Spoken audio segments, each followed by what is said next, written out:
On a cold and windswept Christmas Eve in 1642, at the remote Woolsthorpe Manor in Lincolnshire, England, a little soul was born. The child was premature, so tiny that it was rumored he could fit perfectly into a quart mug. No one in that cold stone house believed the frail infant would survive the winter night.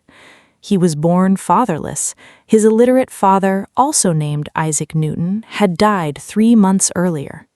Yet the child did not die. He clung to life with an invisible strength, much like how he would cling to the mysteries of the universe throughout his life. That child was named after his father, Isaac Newton.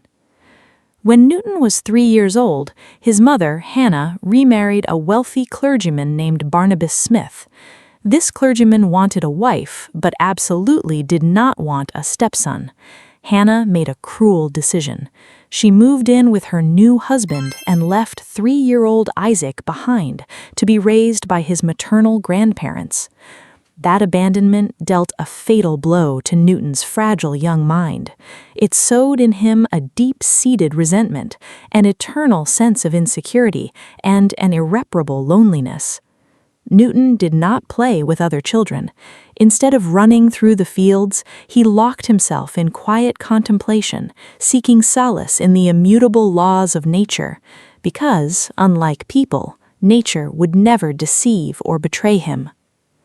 As he grew a little older, Newton was sent to the King's School in Grantham, England. He boarded at the house of an apothecary named William Clark.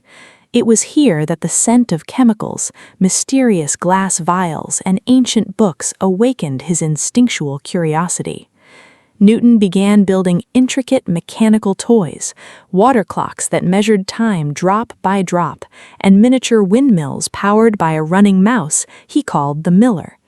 Despite his nimble hands, at school Newton was a quiet, small student who often ranked at the bottom of the class. He was the perfect target for bullies. One day, Arthur Storer, the biggest bully in school, kicked Newton painfully in the stomach. But Arthur didn't know he had just awakened a monster. Newton didn't just fight back with a furious rage that pinned the larger boy to the ground. He decided on a much more ruthless revenge. He would crush Arthur on the academic rankings. From that day on, the quiet boy threw himself into his studies with a terrifying obsession. In a short amount of time, Newton rose to the top of the entire school, leaving his bully and all the other students at an insurmountable distance. That was the first time Newton realized the ultimate power of the intellect, and it signaled a trait that would follow him for life. He was fiercely competitive, vindictive, and never accepted defeat. In 1661, the 18-year-old Isaac Newton entered Trinity College, Cambridge. But he didn't walk into the lecture halls as a nobleman. Newton enrolled as a sizar, a poor student who had to serve wealthier students in exchange for tuition and meals. He emptied chamber pots, cleaned rooms, and served food to those who were his intellectual inferiors, but had been born with a silver spoon in their mouths. This class discrimination pushed Newton further into his isolated inner world. While other students reveled in drinking, gambling, and all-night parties, Newton locked himself in the library. At that time, Cambridge still clung to the outdated philosophy of Aristotle, but Newton secretly sought out the modern ideas of René Descartes, Johannes Kepler, and Galileo Galilei. He filled his notebooks with unanswered questions. On the first page of his notebook, he wrote a Latin phrase, "Plato is my friend, Aristotle is my friend, but my greatest friend is truth." And then human history took a turn due to a catastrophe. In 1665, the Great Plague swept through London, bringing the Black Death and sowing terror across England. Cambridge University was forced to close, and students fled the city. Newton, then 22, packed his bags and returned to the quiet countryside of Woolsthorpe.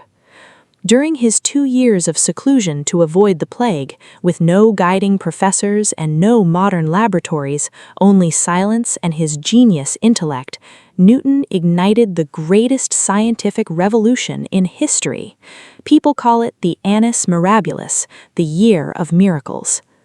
The discovery of light. On a scorching sunny day, Newton completely darkened his room, pierced a small hole for a single ray of sunlight to pass through, and placed a glass prism in its path. As the sunlight passed through the prism, it split into a beautiful rainbow stretching across the wall.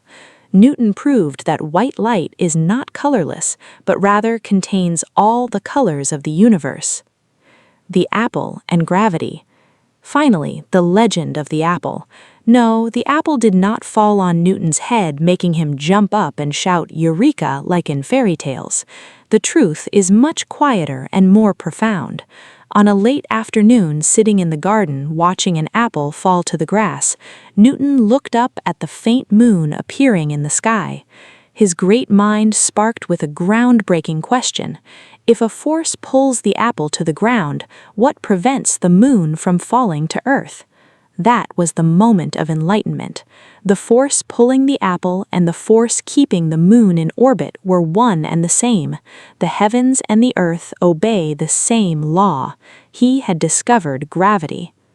When the plague passed, Newton returned to Cambridge and quickly became the Lucasius Professor of Mathematics at the age of 27.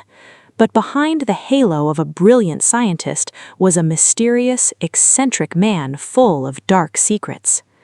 Science was only a small part of Newton's life. Night after night, a red glow emanated from his window. Newton was a fanatic of alchemy. He tasted toxic chemicals, melted down metals, and inhaled such large amounts of mercury that he experienced periods of severe depression and delusional paranoia. Despite his superhuman intellect, Newton was terrified of criticism. After some fierce debates with Robert Hooke, another talented but arrogant scientist at the Royal Society, regarding the nature of light, Newton withdrew and refused to publish his research for many years. Until an August day in 1684, when astronomer Edmund Halley traveled a long distance to ask Newton a question that had been baffling the European scientific community. If a planet is pulled toward the sun by a force inversely proportional to the square of its distance, what shape would its orbit be? Newton answered immediately, without blinking an eye, an ellipse. Halley was stunned. "How do you know?" Newton calmly replied, "I calculated it years ago." Halley's astonishment prompted him to beg Newton to write out those calculations again. As a result, for the next 18 months, Newton locked himself in his room. He forgot to eat or sleep, dressing shabbily with unkempt hair and eyes burning with the fire of madness and genius. From that chaotic room, the greatest book in the history of human science was born, Philosophiae Naturalis Principia Mathematica. Reaching middle age, Newton left the ivory tower of science in Cambridge to London to accept the position of Master of the Mint. In this new role, people saw another terrifying side of Newton, a cold-blooded crime hunter. England at the time was facing a severe economic crisis due to rampant counterfeiting. Newton did not treat this as a desk job. He organized a network of spies, infiltrated the filthy taverns of London, and personally gathered evidence. His biggest target was William Challoner, the most notorious and arrogant counterfeiter in England. With incredible cunning and ruthlessness, Newton cornered Challoner and personally sent him to the gallows.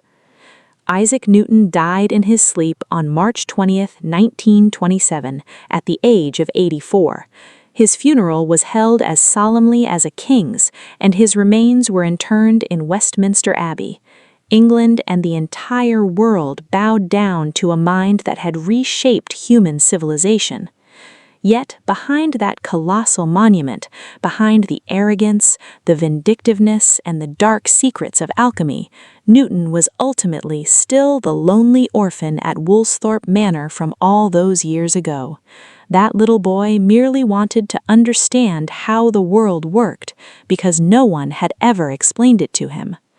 Before leaving this world, looking back on a long journey full of glory but also storms, Newton left behind an honest and heartbreakingly humble quote, an honest self-reflection that encapsulated a lifetime yearning for the beauty of knowledge. I do not know what I may appear to the world, but to myself I seem to have been only like a boy playing on the seashore and diverting myself in now and then finding a smoother pebble or prettier shell than ordinary, whilst the great ocean of truth lay all undiscovered before me.